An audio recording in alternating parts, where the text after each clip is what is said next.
Love this podcast? Support this show through the Acast supporter feature. It's up to you how much you give, and there's no regular commitment. Just click the link in the show description to support now. Strictly for the culture.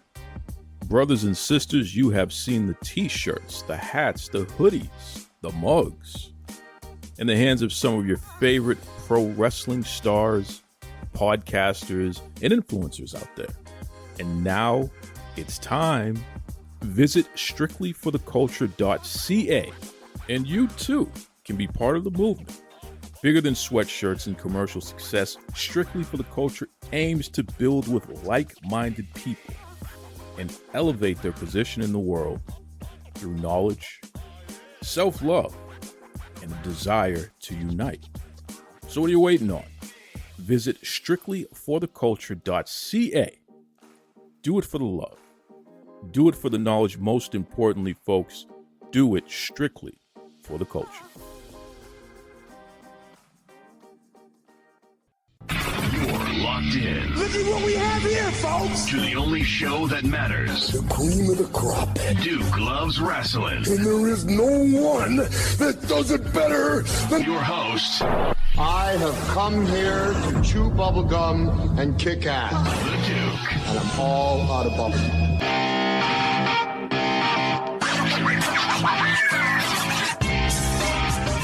Welcome back to the Duke Loves Wrestling podcast, the show about pro wrestling and everything else. Brothers and sisters, we made it. WrestleMania weekend. And I'm telling you right now, I was thinking about it.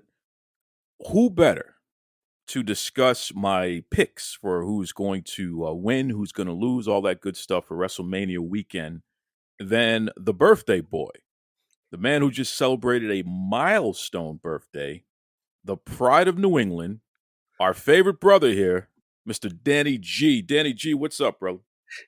Good morning, Duke. How you doing today, bud? I'm doing fantastic, man. Listen, you're a year wiser. You've hit a big milestone. Talk to me about that, man. How does it feel to officially? Is it safe to say you're over the hill now? Yes, 100%.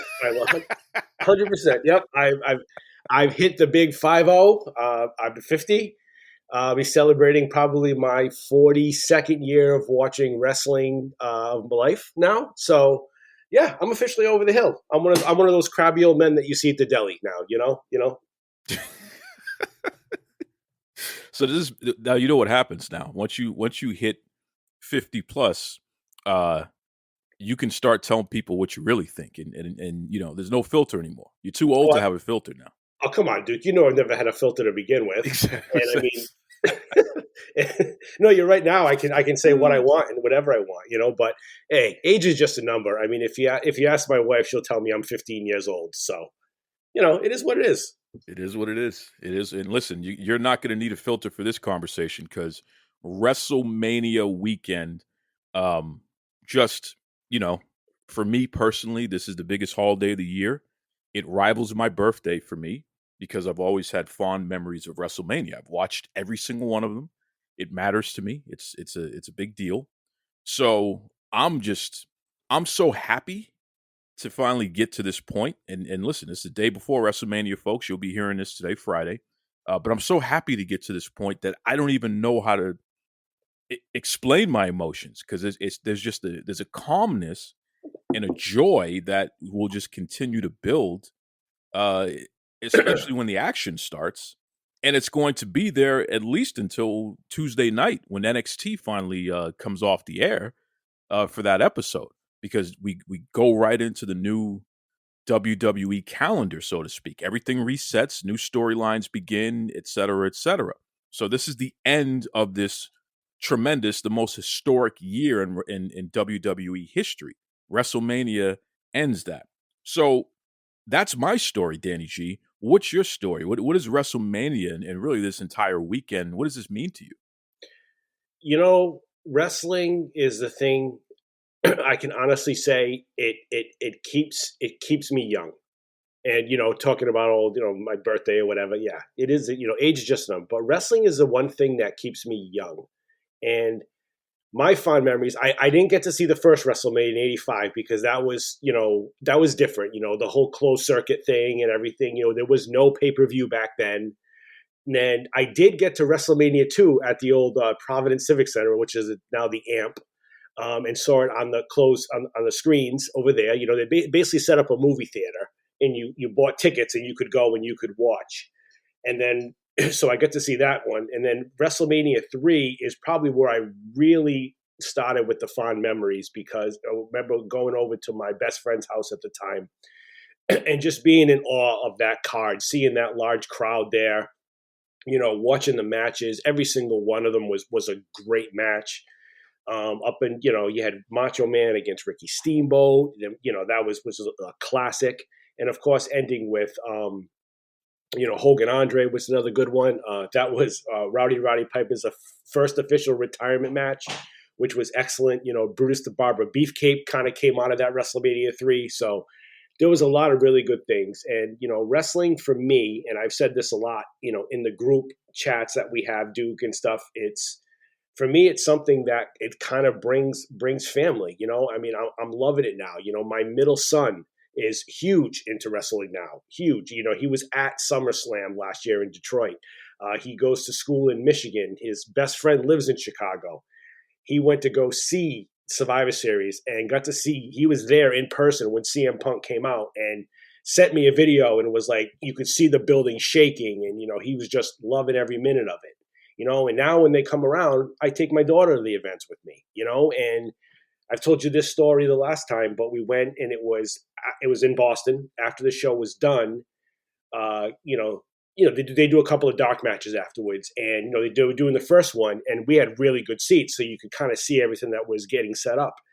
And it was for Cody, and she got so excited. She's like, "Dad, they're setting up for Cody's pyro right there," And then he came out, and it was just great. So it's like to me, it's a way that wrestling is a way that family can kind of blend together. I ignore all the noise you see on Twitter and all the IWC hate and stuff like that. I really don't care about any of that.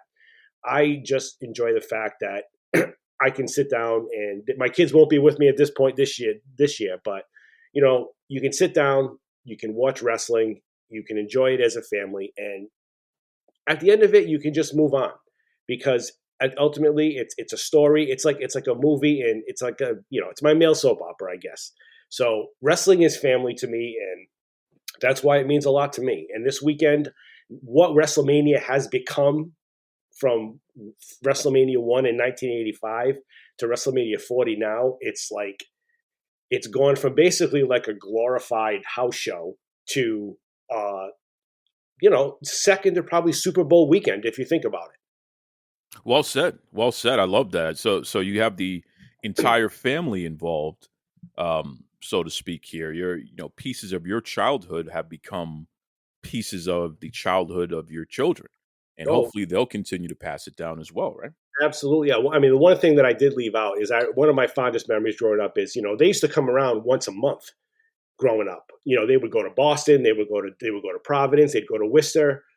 So my father would always take me, and some of my fondest memories are from those old house shows from the Providence Civic Center, seeing Hulk Hogan live for the first time, seeing Macho Man Randy Savage win the old King of the Ring tournament over King Kong Bundy and stuff. So yeah, some really, really, really great memories growing up for sure. And certainly, folks, we are going to make some brand new memories, because WrestleMania XL, WrestleMania 40, is officially upon us here. So Danny G, let's go through the matches, and I want to preface this. We're not going to spend 20 minutes on each match. That ain't happening. We're going to go quick. Yep. Folks, I know that you're going to hear everyone provide analysis and their predictions and all that nonsense. I don't care about that stuff. And I think through the years, you folks have realized that I'm not into redundant talking points. So we'll go through the highlights, so to speak. And I don't know if this match order is correct, Danny G. So please, the first match for night one seems a little odd to me. Rhea Ripley versus Becky Lynch for the WWE Women's World Championship. Who do you think is going to win that match, Danny G? I think they're going to keep the belt on Rhea. I really do. Because And I'm only basing this on the fact that, Becky just released a book. I'm sure there's a big book tour coming or something like that. So, and I think they should keep the belt on Rhea because she's a dominant champion. And I mean, if that is the first match of the night, I actually kind of like it only because Rhea's hot right now. And I think it'll help get the crowd into the match right away. I thought the Usos would start it off, but if this is what they're going to do first, I'm okay with that. Good call. Good call. I think Rhea wins as well. She retains the Women's World Championship. And I think one of two things is going to happen. Either Rhea is going to get attacked that same night, maybe not during the match, but that same night, somebody's going to attack her, which will set up whoever she's going to feud with next. Hopefully that's Nia Jax. Or she's going to get attacked on the first Raw on Monday night. But I think that Rhea Ripley's next challenge is going to come along right away. We're not going to have to wait for it. I don't think there's going to be a return match with Becky Lynch anytime soon either. I think you're right. Becky's going to take some time off. Her contract is up. She may leave the company. So this very well could be her swan song. And if that's the case, then, good luck to her. I definitely don't see her leaving the company, but you're right. No, I definitely think. Hey, if Tony Khan is paying women $10 million, she'd be a goofball not to leave the company. She absolutely would be a goofball. I agree with you on that, but I also think she has a little self-respect. Forget about self-respect is putting food on the table. She has a baby to support. Yeah, you can't turn down $10 million, and WWE certainly is not going to pay anybody that kind of money. No. They're just not. They don't have to, so they shouldn't. That's not good business. But Becky Lynch, she's a big enough name that she deserves to be paid as much, if not more, than 99.999% of the industry. So, if Sasha Banks, Mercedes, if she can get $10 million, then Becky Lynch should be able to get $10 million or more. So, AEW, Tony Khan, he said he's going to be aggressive with trying to sign free agents. I'm telling you right now, Becky Lynch, take the money. Go. Because WWE doesn't need you. Take the money. You can come back in a couple years. Go take the money. Leave. Don't want you in WWE anymore anyway. So that's my take. And hey, have Ronda Rousey join you over there too. All of the castaways can go over there. Good luck. Maybe AEW will actually finally become something worth watching if enough former WWE stars go over there. Anyway, moving on. Gunther versus Sami Zayn for the WWE Intercontinental Championship. That would be amazing if that's the second match of WrestleMania, because this could be a main event in most instances. Who are you taking in that match? You got to take Gunther. I definitely think Gunther retains. I don't think they're going to have the belt come off of him. I think eventually, honestly, the person that's going to beat Gunther is going to be Sheamus, if you ask me. So I definitely think he wins. I think Chad Gable is involved in this some way, shape, or form. I don't know how, but I definitely think he's in there either costing Sammy the match or who knows, maybe he helps Gunther and somehow he becomes part of Imperium. Yeah. There you go. Or Sammy can go back to the bloodline, which I wouldn't mind seeing. I think that would be interesting. That would be fun. But I agree. I don't think it's time to take the belt off of Gunther.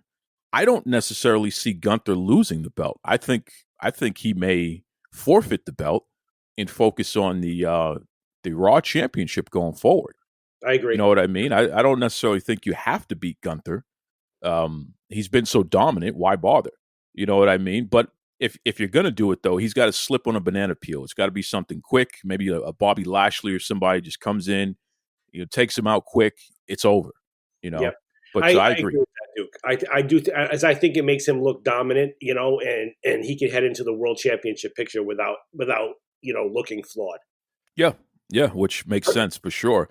Next match, the Judgment Day, Finn Balor and Damian Priest, they're the champions, versus DIY, so that's Gargano and Ciampa, versus Awesome Truth, Miz and R-Truth, versus New Day, Kofi and Xavier Woods, versus A-Town Down Under, Theory and Grayson Waller, versus the New Catch Republic, Pete Dunne and Tyler Bate. This is the six-pack tag team ladder match for the undisputed WWE Tag Team Championship. And here's the thing. Both belts have to be taken off of the hook. So I think there's a possibility that they're going to split the tag team championships. It's not going to be undisputed. It's not going to be unified anymore. You're going to have a Raw tag team champion and a SmackDown Tag Team Champion. So we could see 2 teams walk out as Tag Team Champions in this match.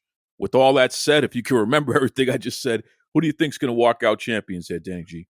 Uh, uh, can I be honest with you? I agree with you that this is their way of splitting the titles, which is a smart way to do it. This is a bathroom break for me because I honestly, this is the one match on the card I can say I don't care about. I don't think the right teams are in there. So I don't really care too much about this one. But if you ask me to predict it, I think you got R-Truth and The Miz are going to walk out with one side and probably A-Town Down with the other side. Or I don't know. I just don't. I don't like who's in this match at all. I don't like the whole Pete Dunne, Tyler Bate thing. I don't like Austin Theory and Grayson Waller as a tag team. DIY is much more of a flop than I thought they would actually work out as a tag team on the main roster, but they're not. I do like the R-Truth and The Miz. I think that's good. New Day always should be in there, but I mean, you don't have Pretty Deadly in there. You don't have Imperium in there. You don't have tag teams in there. Why is Alpha Academy not in there? Instead you've got some makeshift tag teams in there. To me, this is a bathroom break. I really don't care about this match.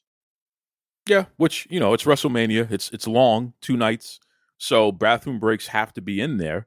And, you got to build new stars. So there's a purpose to it for sure. But I agree with you in terms of interest. This is probably a match that the least amount of people are interested in overall and on the entire card. There's a team that needs this victory. I think that you can make an argument for Grayson Waller and Austin Theory, A-Town Down Under. They need to walk out with one of those belts because they need to be made. They're not made yet. They don't really have direction yet. And making them champions certainly would help them out a lot. So I think, they get one of the belts. And if you're going to put the belts on anybody else other than them, the Awesome Truth makes a lot of sense. Miz and R-Truth makes a lot of sense. That'll be fun. You can always beat them and it won't be a problem. The Miz could always turn on R-Truth or vice versa, which would be interesting. Then they can feud. There's a lot you can do with that. I wouldn't mind if DIY won Gargano and Ciampa because they're lifelong wrestling fans, and that would be interesting for them to win the championships at WrestleMania. I think that would be a nice way to cap out their careers and then get rid of them in the next year. But wow, I'm going to get buried for saying that. But so I don't mind if they walk out with the titles just to give them that opportunity. Outside of that, though, you're right, man. There's such little interest in that match that it just is what it is. R-Truth is the only reason I have any interest in the match right now, to be honest with you, because I just think the work he's doing is fantastic. Yeah, he's amazing. He's amazing. I feel like he still brings that good comedy relief, but it's not that 24/7 nonsense that went on forever. Agreed. All right, next match, we have Jey Uso versus Jimmy Uso. This is a grudge match, a family grudge match here, brother versus brother. I think Jey Uso has to win this match. I know I normally ask you for your opinion first, but I got to throw this out here. I think Jey Uso has to win this match because if he doesn't win the match, then he's not main event Jey Uso anymore. You really can't justify having him be in that Sheamus, Drew McIntyre previously. I think McIntyre has kind of gone from being a B player to being an A- player now. Jey Uso is like a C plus B minus player. And if you want to get him into that B plus A minus area, he's got to win this match. But anything can happen. So I'm going with Jey Uso, but who do you think is going to win, Danny? Oh, I absolutely think Jey Uso wins this match, 100%. He is pretty over with the crowd, which is good. Number one T-shirt, right? Yeah, he's over with the crowd, and you're right. I mean, they got to start establishing some more people to be able to bring on the road and to be able to attract the gate and like house shows and to bring eyes on television. And I think Jey Uso can be that guy. I mean, I love the main event nickname. I don't ever see him being in the actual main event as a champion or anything, but I do enjoy his work. I definitely think he wins this match. And reading back, you never know what the dirt sheets are, whether they're right or wrong or not. But I reading something saying that they had something pretty special planned for him for WrestleMania weekend. So this should be a good time. Agreed. And I think this is going to be a good match. This is going to be worth watching. I think there's a way for Solo to be involved in that match as well and accidentally hit the wrong guy, or for Solo and The Rock and Roman to, or even some of the elders to come out and tell the brothers to stop fighting each other. We need to come back together. You know what I mean? And you could even plant the seed of that and have that continue to play out throughout the weekend. Because what if Jey Uso goes back to the bloodline? What if he somehow interferes with one or both of the main events for night 1 and night 2? I mean, So there's so much. I mentioned Sami Zayn earlier. There's so much you can do with all of these folks to continue this bloodline story. So yeah, I think Jay wins that, but I think that there's a lot of meat on that bone that this ain't the end of that, not by a long shot. Something to think about. It was Cody Rhodes that brought Jey Uso over to Monday Night Raw. Yep. So it could very well be a super kick from Jey Uso that helped cost Cody Rhodes against Roman on night 2. Indeed, which would be awesome. Next up, 6-woman tag team match: Bianca Belair, Jade Cargill, and Naomi versus Damage Control, Dakota Kai, Asuka, and Kairi Sane. Who is going to win this match? Bianca, Jade, and Naomi for sure. I think it's going to be a squash. I think this is Jade's, coming out party. I think they're going to make her look very dominant in this match. I think Bianca and Naomi are going to get theirs in too, but they're going to support her. And I think this is a good way to actually keep the tag belts on Damage Control, the women's tag belts, because I actually think keeping the belts on them is a good idea. But I see this being a glorified squash. Agreed 100%. And I'll take it a step further. Although I do believe that Bianca, Jade, and Naomi will win this match, because it will be a great coming out party for Jade. You got to feature her. You got to give her some confidence. You got to make the fans believe in her beyond just the fact that she's a specimen and she looks impressive. I think I know where you're going with this, but I want to hear it. I want to hear it from you. But I need somebody to turn on somebody. I knew it. Can happen at the end of the match. Absolutely. Somebody's got to turn on somebody. And I've been racking my brain what the better combination is.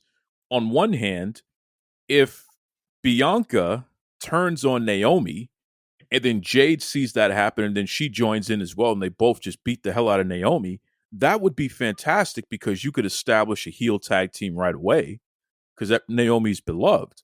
Or you could have Jade and Bianca having some kind of communication problems in the match where, Jade is showing up Bianca and Bianca's like, what's this lady's problem? And then out of nowhere, after they win, Naomi attacks Bianca and then Jade joins in, because Bianca's a lovable babyface. She's the bigger babyface in the ring. But I don't want to see the three of those ladies walk out of WrestleMania together. I think that's ridiculous. I think we need to put our foot on the gas and start making things happen here. So, because they shouldn't be coexisting with each other. And if you're going to split them because you're going to do the draft and all that stuff, that's cool. But give them a reason to matter. Give them a reason. Give the fans a reason to care more about what's going on with these women. And the best way you can do it is to have somebody do a turn. So, but Jade shouldn't be on her own. I think if she gets paired up with Naomi, that would be fantastic, because then Jade could learn the WWE way, and she has a veteran that's built in right there who, she can lean on. And Naomi can switch to heel. It's kind of goofy, but Jade is so imposing that it could work, that tag team. So, you know what would be great? What's that? Put Jade with Paul Heyman. Absolutely. That would be so good. Absolutely. That's that what would should have done with Ronda Rousey. Yeah, I agree, because Ronda Rousey was the complete what's on the mic. She was terrible on the mic. Yeah. Right? And that's why the fans never bought into her on the mic. Yeah. So I agree with that. She got good when they knew she wasn't going to re-sign, and they finally just let her do her own thing. Yeah, and she started being herself. And she went out and played the heel character, and she was fantastic. She wasn't playing. No, exactly, 100%. Being herself. She was playing with she was being the badass that she legitimately is. Yeah, exactly. Her biggest exactly. problem, I'll say this, Duke, and I wish I could have said this to her the other night. You know what her biggest problem was? She What's tried that? too hard to fit in. No, she didn't try too hard to fit in. The company made her uh, fit in. They told her that's who your character is. Yeah, I mean like in the locker room with the other wrestlers and the girls and stuff like that. Like Brock Lesnar doesn't try to fit in. He shows up, he does his thing, he leaves. That's pretty much what she should have done. Yeah, but she's a fan. Yeah, Brock I know. Lesnar was never a fan. True. See. The thing about Ronda is that legitimately she's a fan. She Yeah, loves WWE and she loves the history of it. She loves pro wrestling. So I think that she was starstruck just being around all those women. And unfortunately, she didn't anticipate the competition in terms of you're coming into our industry, you're main eventing, you're taking spots, you're being celebrated while we're being pushed off to the side. So, Sasha Banks had a problem with that. Charlotte had a problem with that. You start going down the line, they all had a problem with it. yeah, Becky Lynch had a problem with it. And rightfully so, I think. I think that it's healthy to have a problem with that because you know that you're going to be here after the fact and she won't be. yeah. So, I do agree with that. I do agree. I do agree. But so the fangirl in her think they got in the fumbled way. her. I just think they fumbled her. I think there was so much money to be made and they just blew it. Yeah, they should just let her beat the shit out of it. And look, I swore it doesn't happen often on the show, folks. But hey, I'm coming up on 8 years, so I'm leaving it in. I think she should have just beat the shit out of everybody, and you should have just had her be Lesnar, and eventually you have a lovable baby face pull off the victory, a la pull a Ricky Morton where you didn't even see it coming or something like that. Yep. That would have been the best way to book that character. And instead, they overthought it.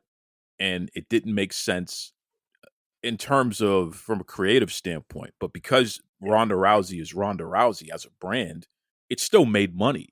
And it Yeah. still generated enough buzz that the company still ended up, it was a success. You can't say it was anything less. We just didn't like the creative of it, Yeah. But I think right now, Duke, I think all this stuff that she's going on record, I think this is all part of an eventual storyline. That's just my take. I think that they've been wanting to incorporate more real life stories into it, so it fits perfect. yeah, I agree. And the tragedy of it all, and this just again it proves how big of a deal Ronda Rousey is. We're talking about WrestleMania, which is 2 nights, and we got all these matches to go through, and yet we just spent the last couple of minutes talking about I somebody know. who's no I'm longer in the sorry. company That's my and who's fault. not I went even on on a the card. tangent. You know what I mean? But that Yep. just shows you how big of a deal Ronda Rousey is. Yep. You know what I mean? Even in this sense, she's important enough that we could literally stop what we're doing just to talk about her. That's amazing. That's amazing. All right, moving on to the next one here. LWO, so that's Rey Mysterio and Dragon Lee, who was just brought into LWO recently, versus Santos Escobar and Dirty Dominic Mysterio. So this is just a basic tag team match here. The two Mysterios lock up again at WrestleMania, this time in a tag match here. Well, who do you think is going to win? Is it going to be Rey and Dragon Lee, or is it going to be Santos and Dom? I think it's going to be Santos and Dom, who is the one wrestler I will come on this show and say I was 100% wrong about. What a great job he has done over the past year, really, really elevating himself and his character. He's fantastic. I love watching him come out and come out now. I'm hoping they do some sort of really good entrance for him again too, because that entrance was one of the best entrances ever last year. But I think they come out on top, and I think this will lead to probably Dominic versus Rey at SummerSlam as like a mask versus hair type match or something like that.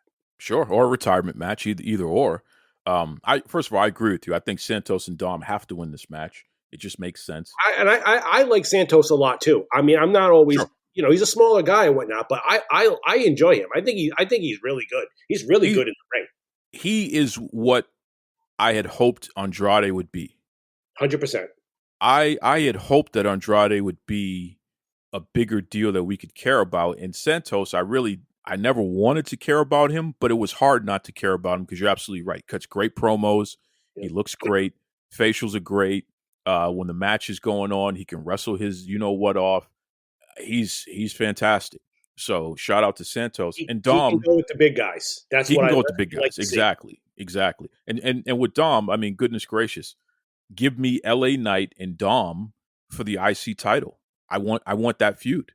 You know what I mean? And there's no reason why we can't have it.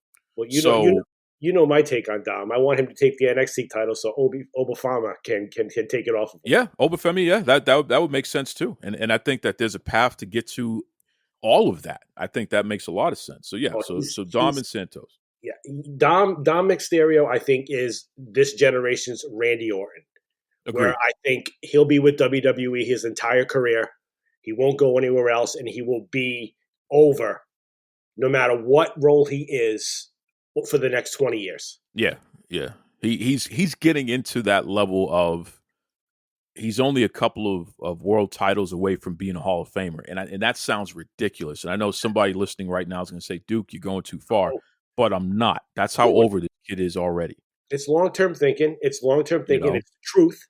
It's the truth. And the best part about him is he looks like a genuine nice guy. Well, he is.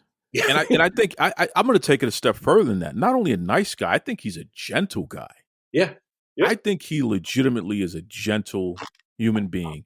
But he has figured out, and shout out to everybody in Judgment Day. Yeah, his dad can train him on how to wrestle and all that good stuff. And he has access to everybody. And Conan helping him with the mentoring and stuff like that. Shout out to Conan. But whatever Judgment Day has instilled in him, it is clear that not only did it stick, but that he has been able to apply it beyond any expectations. Like the kid legitimately is he's one of the top 3 most important people in the company, in my opinion. Yep, I agree. Especially for the future of the company. Rhea said it on Logan Paul's podcast. She flat out said, people don't realize what he does for the company right now. Exactly. She said he is at every event, every show, no complaints. He goes out there, he does his work, he's getting booed, he's a workhorse. He deserves that. He deserved that 5-year contract. 100%. I agree. And and I don't mind saying this. I think the way that AEW positions Orange Cassidy, where he's always wrestling and stuff like that, and legitimately he's one of the faces of the company because he's always there doing something. I think in his own way, Dom is like that for the WWE, which is a much bigger scale. And the future of the company rests on Dom Mysterio's shoulders. There's no question about that. Agreed. He's going to be the heater for everybody. Last, for night 1, main event, the Bloodline. So the Tribal Chief, Roman Reigns, and his cousin, the final boss, The Rock, versus Cody Rhodes and Seth Rollins. Now, this is a tag team match where if Cody and Rollins win, all members of the Bloodline will be barred from ringside during the undisputed WWE Universal Championship on night 2. If Rock and Reigns win, the championship match on night 2 will be held under Bloodline rules, whatever the hell that is. I don't care about any of that stuff. Before we give analysis, just give it to me straight. Who wins the match? Oh, it's gonna be Roman and Rock. Okay. Why? Because they're gonna something's gonna happen on SmackDown tonight where Cody and Seth are gonna look strong, and then going into tomorrow, the Bloodline's gonna look strong going into night 2. They're gonna make Roman look extremely dominant. I can't say how it's going to go, how it's going to end. That's one of the beauties of this WrestleMania season is not being able to predict it for once. But I definitely think that they win. I think the Bloodline wins. I agree they with want you. to stack the deck against Cody and Seth maybe too. For the night 2. Well, I agree with you, and I think that you have to eliminate Seth from the match. So there's different ways you can do it. First of all, yes, Rock and Roman are going to win this match. So let me make that clear to everybody. Rock and Roman wins. You got to eliminate Seth. So either Drew McIntyre or Damian Priest. What if Damian Priest in the middle of that match cashes in and he pins Seth Rollins and he becomes champion, and then he runs out, and then Rollins is just he's spent. So now Cody has to fight Rock and Roman all by himself, and he loses that match. Gets beat down. He's destroyed, right?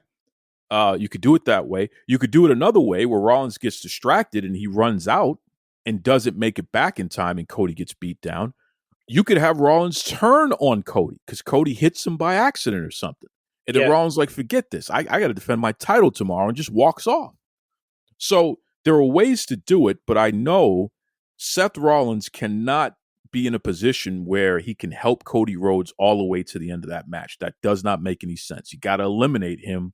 It's got to be about making Cody Rhodes look like he has all the odds stacked against him, and it's just not even, there's no way our hero can come out on top. You got to do it to him for night one in order to set up the best scenario for night two. So I agree with you. Bloodline wins. Okay, let's go to night two now. In first match, Rollins versus Drew McIntyre for the World Heavyweight Championship. Who wins? McIntyre in a squash. Okay, I can see it, and especially if Rollins is injured because of whatever happened in night one, that makes sense. I believe that Damian Priest is going to factor into this match. He's going to factor in with that title. So maybe not this match, but that title one way or another. So either he's cashing in on night one on Rollins, or he's going to cash in during this match, and it's going to turn into a triple threat match. But I can see a scenario where Priest actually wins the title night one, which I said, and then loses the title night two to McIntyre. And that way, Seth never really lost to McIntyre, so you can still preserve that feud. And now you got McIntyre and Priest who can feud while Seth Rollins takes time off, or Seth Rollins leaves the company and goes to AEW. You got to get that belt moving on to its next thing. Damian Priest has not cashed in yet. He still has that Money in the Bank briefcase. You got to do something with this guy. It's time. So what better way than to have a cash-in scenario now? So that's my take there. I think McIntyre walks out of night two champion, but I think Damian Priest has a possibility of being the transitional champion in 24 hours. We can't discount the CM Punk factor in all this either, too. Great point. Great. He could cost McIntyre. That's a great point. I actually think he's going to cost Rollins. I think he's going to cost Rollins because I know they're setting up the whole Drew McIntyre CM Punk storyline for after Mania, which makes sense. And I would be willing to bet that Seth is going to get some time off too, which is well deserved because he's also a workhorse. You know, he's at all the events and stuff like that. So I'm sure he's due for some time off as well. And I think he's going to cost Seth the match, and Drew's going to take the title. And that's going to set up for, the Drew versus CM Punk feud for a little while to go forward. And then, Seth comes back, say SummerSlam-ish or somewhere around there. And that's when he and CM Punk will finally get their program going or whatnot. But, I mean, if you think about it, though, go to AEW, what better than to have Seth Rollins go to AEW and, the anti-AEW and shows up in the company. Absolutely, and he can go. I don't listen, Seth Rollins. I respect you, and I believe that you deserve to get paid more than whatever you're getting paid now, and it's not going to happen in WWE because you'll never overshadow Roman Reigns. So you might as well go to the B side, make them pay you what you are worth, and everybody wins. So see you later, pal. You know what though, we will not go on an anti-AEW rant right here, but Tony would mess that up. It doesn't matter who goes there; he screws it up. True, and he can screw it up if he wants, but at least the wrestler's getting paid. Yeah, I agree. You know what I mean? I wish that we could really like wrestlers' contract terms were released like NFL players. You know what I mean? I wish that we don't need to know that stuff. Like that, we don't need to know that stuff. That's their business. We don't need to. No, it is. I know, but it's interesting stuff. It's interesting stuff in terms of if there's another company that's willing to pay more money, WWE has to make a decision. Do I need you enough to pay you whatever you want? Or we got more talent that they can have, as Vince McMahon said before. We got more talent we could give them. You know what I mean? And I think we got more. I don't think there's anyone in that company other than Roman Reigns and The Rock, John Cena. I don't think there's anyone else in that company who you can't live without. So everybody else, pack your bags and go get the money. You don't need to be here. We got an NIL program. We got NXT. We got a steady stream of people that we can build up and make, and they'll be headlining pay-per-views and making more money for us than you ever did. So, there's no love, there's no loyalty, there's no self-respect and none of that. No, there's none of that. Go get your money, because who knows how long that gravy train is going to last over there with Tony Khan. And in the meantime, WWE is going to continue to be great. That's just the reality of it. It is. But we don't know. We don't know. I mean, you're right. They don't technically need anybody, and that's been proven. Whatever. But I definitely think people like Seth Rollins and Becky Lynch and Drew McIntyre have been so valuable to the company that they will want to keep them around for a while. Yeah, well, we'll see. And I think the thing with WWE too is these they may not get the bag that Tony Khan is willing to cough up, but they'll get the opportunities outside of the company that they wouldn't get in AEW. They get that extra exposure. A guy like Drew McIntyre can be in a movie. Becky Lynch has made a couple appearances on TV shows, been very good. Seth was in a Marvel movie, although his part got cut. But I definitely think that that's where if they're smart and they think long term, where WWE is the better place to be. Like I said, when we talked about before, after wrestling. I think some of these people like Drew and Seth and Becky think after wrestling. Absolutely. So, but again, after wrestling, you need to pay medical bills, and you need to put food on the table. You need to make sure that your family is set up with some kind of legacy. And, moments are nice. And I think that Seth and Becky, there's really not much more they can accomplish in WWE. So if somebody else is going to pay you more and you can reinvent yourself, so to speak, elsewhere, why wouldn't you want to do that? I think it just makes perfect. Now, look, TNA can't pay you what you're worth, so you're not going to go there. Japan is not going to pay you what you're worth, so you're not going to go there.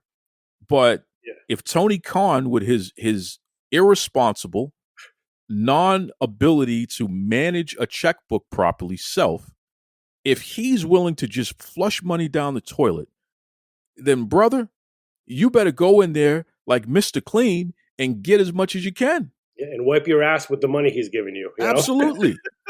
Mercedes Moné has been in the company for a couple of weeks, like 3 weeks now, and they've had some of the worst ratings consistently during that time period. It's Okada, bad. Will Ospreay, they keep failing. I've watched, Mercedes. It's like she forgot how to talk. No, she was never good. She was never good at cutting promos, man. No, but she was better than she is now. I don't know about that. I think WWE, they probably were writing for her, which allowed her to have clear speed bumps. And she was able to just kind of fit in the pocket, but she was never the best promo. Her wrestling, her presence, her heel work, that was always the thing that was a draw. Yeah. And I'm sorry, if you're the CEO, what are you doing basically a little stripper dance? I don't understand it. And why, if you're the CEO, if you're the legit boss, if you're the one who came into the company to turn it over, why are you going after a secondary title? Listen, because she's black. And we know Tony Khan has a problem with putting black women in that title picture. Jade Cargill, Athena, what's her name? Red Velvet. We can go down the list of all the black women who have wrestled in AEW under contract. And for some strange reason, when it comes to the world championship that they have over there for women, black women ain't getting it. The only black woman that ever even held that title, and she was embarrassed a couple of times, is Nyla Rose. Yep. So, you know what I mean? So we know what Tony Khan is all about when it comes to that. It's embarrassing. You're paying her that much money to go for your useless secondary title? Are you kidding me? Oh, yeah. Embarrassing. Meanwhile, you never did that to Moxley, right? Nope. You never did that to Moxley. You never did that to Danielson. We can go down the list. She's getting paid their kind of money. You never did that to Punk. So why are you doing it to her? Embarrassing. But hey, they're a big enough deal that we stopped talking about WrestleMania to talk about that. Let's move on here. Io Sky versus Bailey. Let's go rapid fire on these. WWE Women's Championship. Who wins here? Io Sky versus Bailey. Bailey wins. This is a WrestleMania moment. Bailey gets a WrestleMania moment finally. I agree. LA Knight versus AJ Styles. AJ Styles, because they're going to keep the feud going after WrestleMania for sure. That's fair. I think LA Knight needs this win, but I understand that if you can keep the feud going. He does, but he's over enough. And, I think they need, AJ's doing some decent heel work here. So I think, they need these two guys going forward for a little bit more. So I think I could see these guys eventually feuding for like the Intercontinental or the US title. Fair enough. Logan Paul versus Randy Orton versus Kevin Owens, triple threat match for the WWE United States Championship. Who wins? Logan Paul comes out on top in some cheap way. Absolutely. Those two guys will cancel each other out, Randy Orton and Kevin Owens, which is great. They should. Yeah. Logan Paul, keep that belt on him. He brings a lot of prestige to WWE just by nature of his following. So that's good stuff. And he's actually good. He can go. He's good. Yeah, he's very good. The Pride. So Bobby Lashley, Dawkins, and Montez Ford with BFAB versus the Final Testament. Karrion Kross, Akam Razar with Scarlett and Paul Ellering. 6-man tag team Philadelphia street fight. So this will be a fluff match, but who do you think is going to win? I think this is going to be a fun match, believe it or not, and I think that the Pride comes out on top. I definitely do. I'm seeing a push for those three guys into the next year. I actually think it's going to be a fun match. Agreed. I agree. And listen, shout out to Angela Dawkins. His mom just passed away recently. You don't beat somebody under those circumstances at WrestleMania. Yeah. I think he deserves a happy moment. He's going to earn it.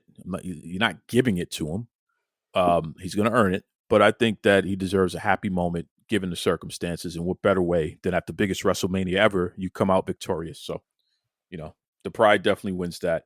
Last and certainly least, Roman Reigns versus Cody Rhodes, the undisputed WWE Universal Championship. Who wins? This is going to kill me to say this, Duke, because I'm a Cody crybaby. I'm excited. I'm going to have my Cody t-shirt on. I'm going to be pumped. I'm going to be saying, finish the story. But Roman comes out on top. Wow. Okay. There's so much more they can do with the bloodline. It's such a good story. He is doing such good work right now. He doesn't have that much time left, So I think they're going to keep this going for a little while. Cody will finish the story, but I don't think it's going to happen this weekend. I think that if you don't allow us, if Cody Rhodes doesn't win this weekend, you're hurting that character. And I think that doesn't mean that you can't overcome the hurt, because they just did it for the past year. You hurt the character last year when he didn't win, but people care more about him now, and he's a bigger name now, and even mainstream is starting to at least say his name now. So that's a big deal. Yep. Kudos to WWE for pulling that off, because that's not easy to do.